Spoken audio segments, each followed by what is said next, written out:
Many thanks for finding time to join us on our program Political Arena, reaching you live from the oil city of Warri. This is Delta Rainbow Television.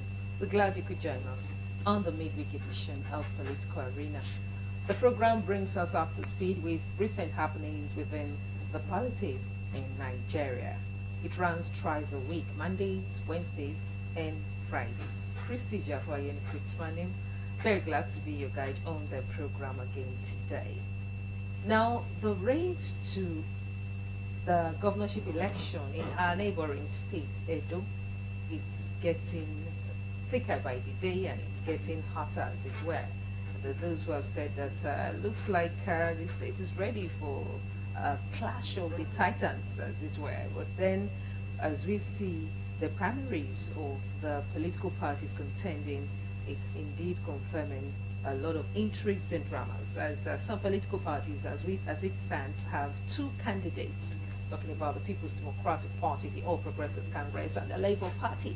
And what does the electoral law says in this case?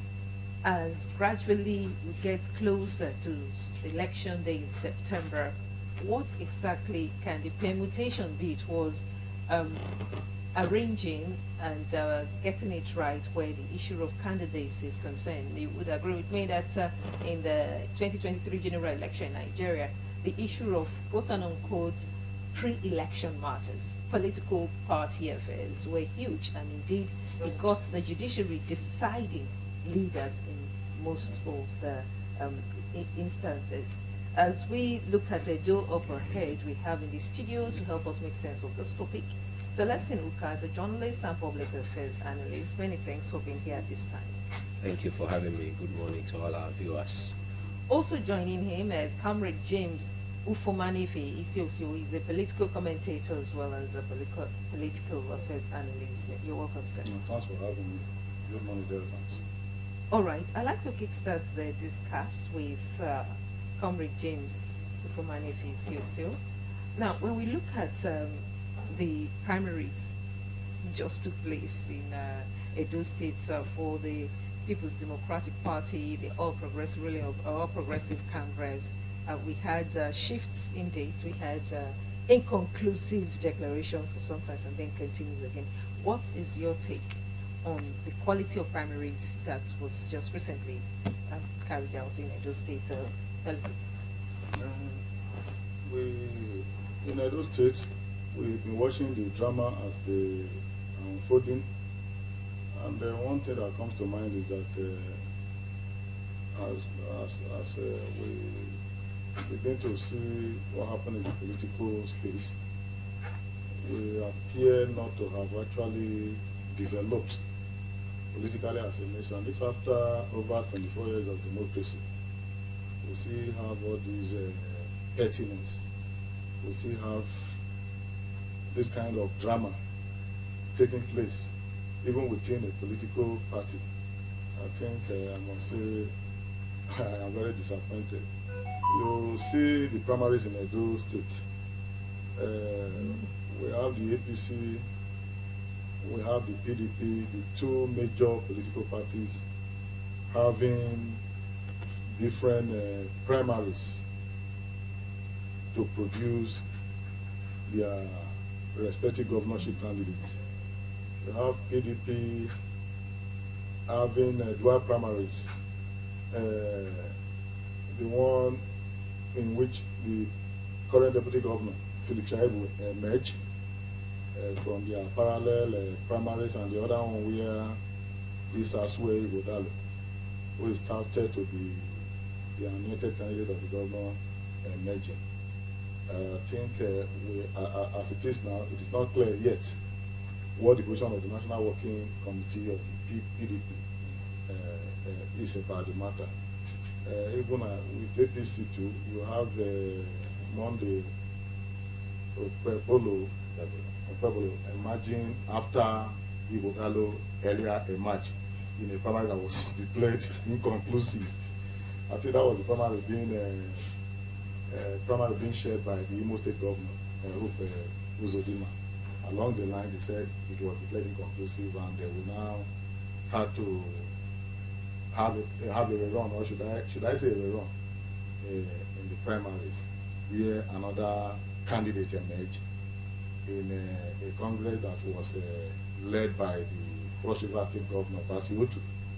So we now, as it is today, we have APC having 2 candidates, we have the PDP having 2 candidates, both sides laying claim to the ticket of the party. I think these are clearly internal matters of the party, and if we look at it from the angle of the Electoral Act 2021 as amended, the parties have to be very, very careful so that they don't have serial litigations on pre-election matters, even ahead of the general elections. It is clear that the way things are now, if not properly managed, we'll have a situation whereby they begin into the election as a divided house. But one thing appeared to be speaking, all of this appear to be speaking in favor of the Labour Party. Though the Labour Party, they have their own dose of internal wranglings here and there.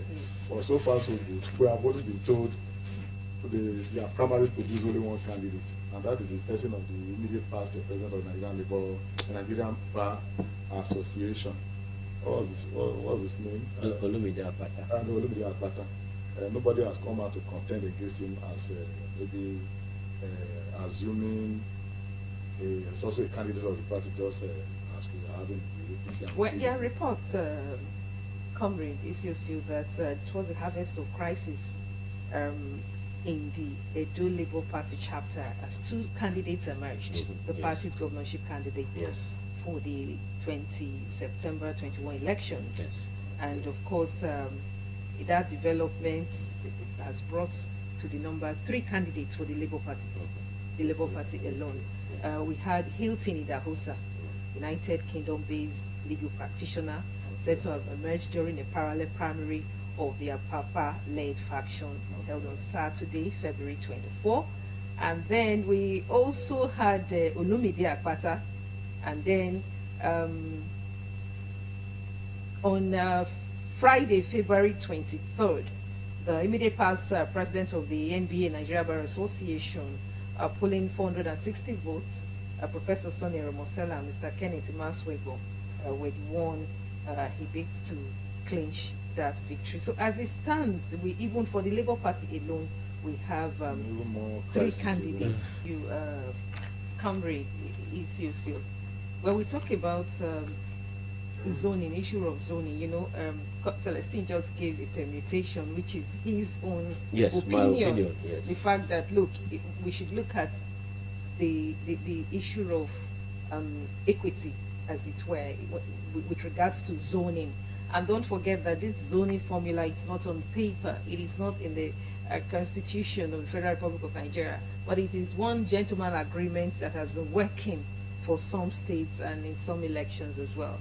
But in looking at all of this, what is your take on quality representation with regards to candidacy and political parties? Because what was seen playing out, what we have seen played out already in other states as well, has been a situation where the powers that be produces the candidates that gets their nod, and the court supports it, and that's it. You don't get to get the quality of representation that the electorate yearned for or voted for.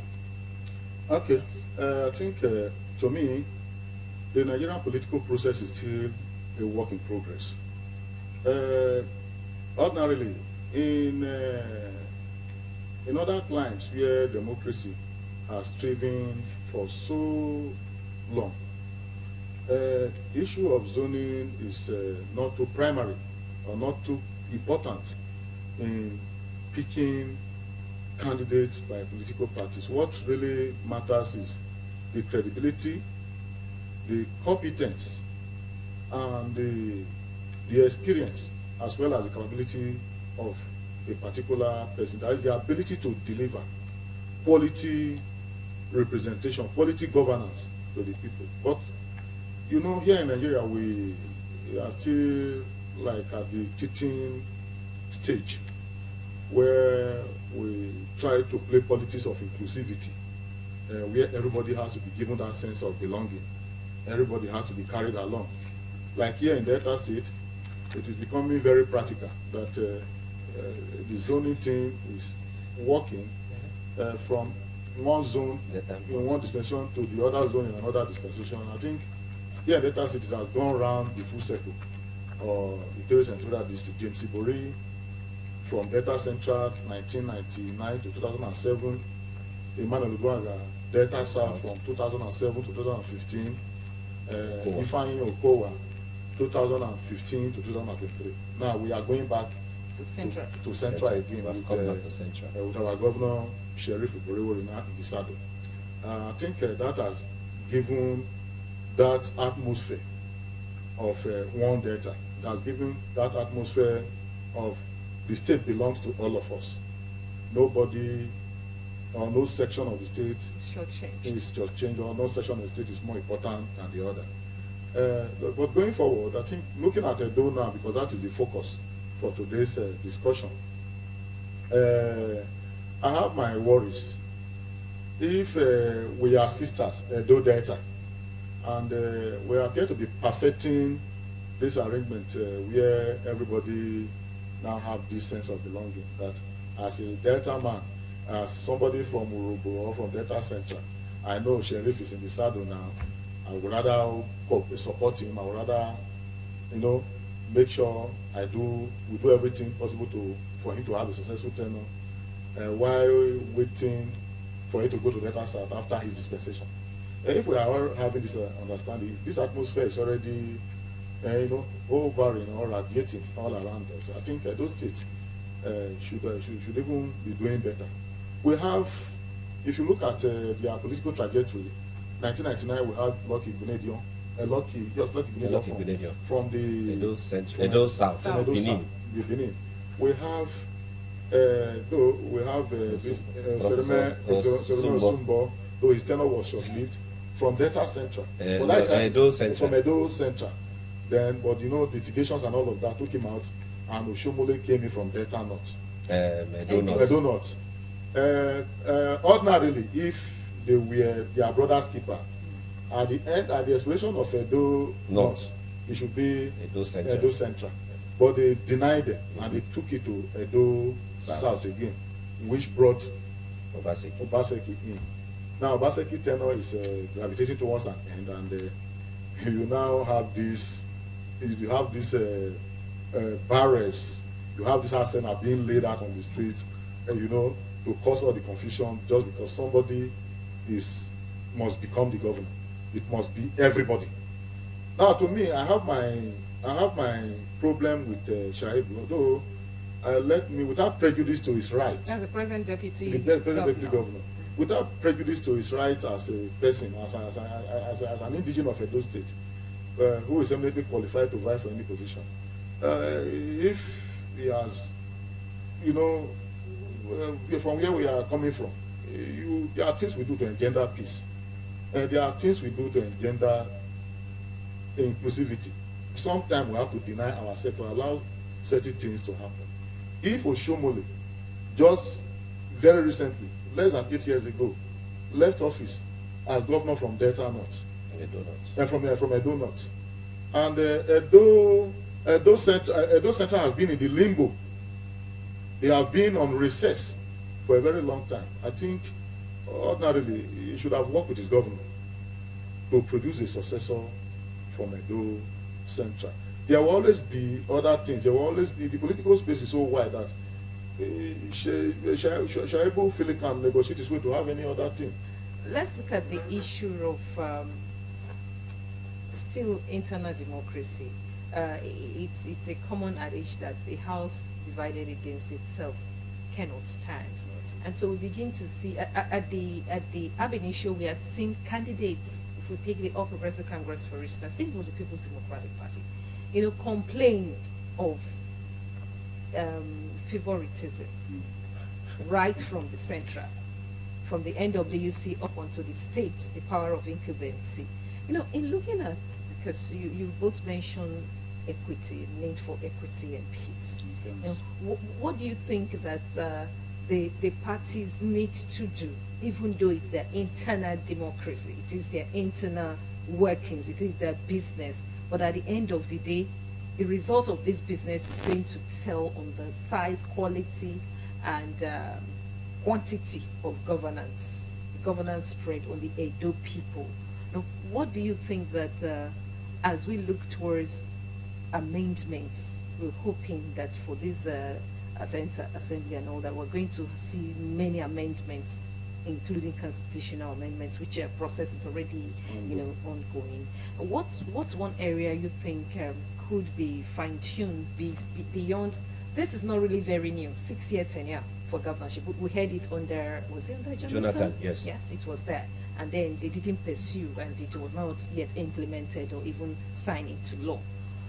What do you think primarily the political parties need to do with recourse to constitutional provision towards getting credible? He says everybody right now has the capacity to deliver, but when it comes to governance big time, again, he countered himself when he said somebody read COVID-19. Okay, so when you say people are having the capacity to deliver, and everything you're going to say is going to be written for you, it's really not correlating. So at that level, what's the needful that must be put in process? The thing that essentially has to do with our political culture and orientation over time. Our politicians, they need to sit back and begin to see things the way they are. Nigeria need progress. Those states particularly need progress. Our politician knows what to do, just like every one of us. Sometimes we know the right thing to do. But because of the fact that at a point in time it may be against our interest, we may choose to do something else. Or we may choose to even fight those who are doing what is right. So you believe, for instance, that the politicians, an incumbent governor, knows very well that it is not okay, or it is okay to produce a successor? Okay. Now the issue of producing a successor, that is the talk I mentioned about our political culture. Over time, whoever that is leaving office appear to have this very vested interest on who succeeds him. That has been playing out since 2007. Why the vested? Why is the interest really vested? Yes. Because you were done with your tenure. I mean, in this case, 2 tenure of 4 years. Yes. Sometimes one of the common thing about our politicians is that nobody wants to leave the stage. As you are living, you have this psychological feelings, this deep pain about exiting the center stage. So if by constitutional limitation you cannot be there like the Robert Mugabe of this whole world, you have to find a way to be in power, maybe through prosy. But the mistake some of them make is that no two persons are the same, not even Siamese twins. People behave differently. I was telling my friend recently that even if I'm the governor of the state and I look around and there's no one I trust, and I feel like I should bring my own son to become the governor. If I succeed in doing that, one thing will be clear. I have my generation. I have my circle of friends. The young man who is my son that I brought into power has his own circles of friends. He has his own pattern that is not with my pattern. And I may just be pushing him to do certain things that over time he may not be too comfortable with. And even my own son will start having issues with me. So now, if you look at the pattern from 1999 to date, every governor who is exiting want to have a very high stake on who is coming in. But along the line too, we have also seen a lot of disappointment. We have Kwankwaso who ensured that Ganduje succeeds. At the end of the day, I think today, I don't think both of them are seeing eye to eye. Yes. We have the case of our current Senate president, from Akwa Ibom, our Akwabi, brother, Akwabi, yes. bringing in Udom Udom Emmanuel, Emmanuel. doing all he could, making all the troubles and making enemies, Yeah. just to make sure he brings Udom Emmanuel to power. What happened at the end of the day? It came to a point where they fall out so bitterly that they were even bidding for each other's blood in the build up to the 2023 election. You understand? Even before then, there were already issues. Now look at Wike in Rivers State. Even Edo. Look at Wike, Fubara in Rivers State. I think if one would have afford Wike the privilege of going back in time to choose a successor, I don't think today we will be talking about Fubara. No. Now look at those states. Oshomole, Obaseki. How is it today? Now you want to be interested in who succeeds you. Though of course there are some few persons who have shown leadership, extreme leadership in managing succession. We have the like of our current president Asiwaju, who has been able to manage succession in Lagos State for up to about 3. Then we have our former governor in Delta State, Chief James Ibori, who were able to also manage 2 successors until there were issues. Then, but if you look around, to manage a successor, to me, is a very serious matter. So showing this overt interest, this person must succeed me, this person must become the governor after me, does not guarantee you that is going to be your friend for the whole of the 4 years or for the whole of the 8 years. And does it guarantee that the people of the states, of the geographical location where this is happening, are going to get good quality governance? They're going to get equitable representation? Or no one is thinking about the people? And at the end of the day, we say it is the electorate that has produced this person. Yes, I think you've raised a very fundamental issue revolving this quest for picking a successor. It is essentially, in most cases, it's essentially not about the people. It is about preserving your space. Your space. Your space. It is about preserving your space. Your birthright. Yes, at least I you mean, must what be do you mean relevant. space? You can only be relevant to the extent that you are able to successfully pick a successor who eventually becomes the governor. That is how I see it. Somebody may see it differently, but because of our culture. How democratic is that? But it appears to be still working. Is it democratic? And that is spicy. And that's why. Comrade Celeste, No, And that's why I have so much sympathy for Philip Shaibu. Someone who appears to be riding against the storm. with the NWC from Lagos, from Abuja and all that, you know. So when we talk about this equity and fairness and then anointed chosen successor, it seems that there is a whole lot of syndicates when that is playing out right from the national. Okay, let me just try to go back a bit. You know, I said earlier that we know the right thing to do. It's just that sometimes we choose not to do them. And most of those things, the political process is being governed by laws. Like the primaries of political party must be conducted as prescribed in the Electoral Act. When you look at the Electoral Act, you see that in conducting the primaries of a political party, the National Working Committee is very much actively involved. There's also the involvement of the Independent National Electoral Commission as an umpire to witness the primaries to see whether it is complying with the electoral laws. Is that what has played out in Edo? So what has No, at the NWC, were their presence there, is it substantiated that they were there to witness whether they were following the law, or they were in alignment with a certain power? I think interest. Yeah, there were a lot of interests that are really clashing at the moment. Shaibu was on air on Consciousness Television a few days back, where he claimed that the primary in which he emerged was conducted by the National Working Committee and fully witnessed and supervised by the Independent National Electoral Commission. So he may have his point. Then we also have the issue of the other side, led by the governor, the side that is, on the side of Obaseki, where they said it was governors and the state chapter of the party that took charge of that process. We're talking of one political party. One political party. One and same. One and same political party.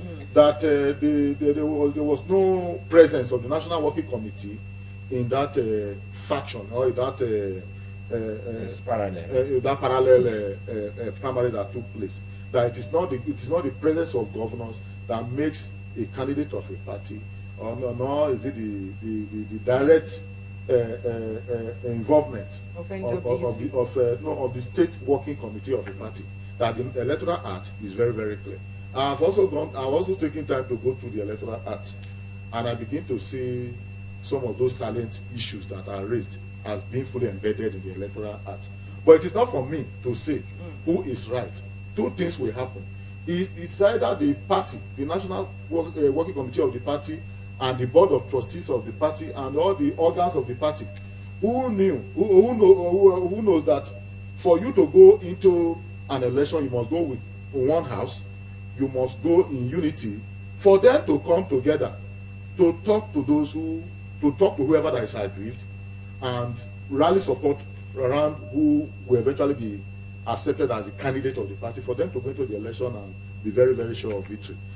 Alternatively, whoever is aggrieved can go to the law court to give proper interpretation to the law as it affects the primary that has just been conducted. Thank you very much. But there are factors, there are key elements that determines. Sometimes some of us go into election even knowing that we have already lost. All right, thank you very much. Thank you. Thank you very much. There's so much more to talk about, but going into election when you know that you're already lost, you have already lost. Yes, now. Very funny, but then it's happening. It's reality. I'd like to say thank you, gentlemen, for being here today. We've been talking Edo State gubernatorial election 2024, September, just months away, and the issue of dual candidacy, especially with regards to the ruling People's Democratic Party in that state, the All Progressive Congress, and Labour Party. Labour Party is having like 3 candidates right now. The other 2 are having 2 candidates, and of course, the issue of challenges in the internal wranglings, internal mechanism of conflict resolution and peace, and most importantly, the issue of lack of true internal democracy at the political parties level is what our guests have harped on today. They have said, however, that zoning, even though not written, is something that makes way for peace and equitable representation in most parts of our lives, as it were, whether it is the presidency, governorship, House of Assembly, you name it. And then they are saying that the political culture whereby somebody wants to continue in office perhaps through a proxy by installing an anointed son is also a challenge. It's one angle we need to look at and redress. They also talk about the issue of money bags playing a whole lot of role in this all. We'd like to say thank you to our guests on the program today. And we've also had with us Comrade James Ufuomanefe Isiosio. He's also a political affairs commentator. Many thanks for your time. My pleasure.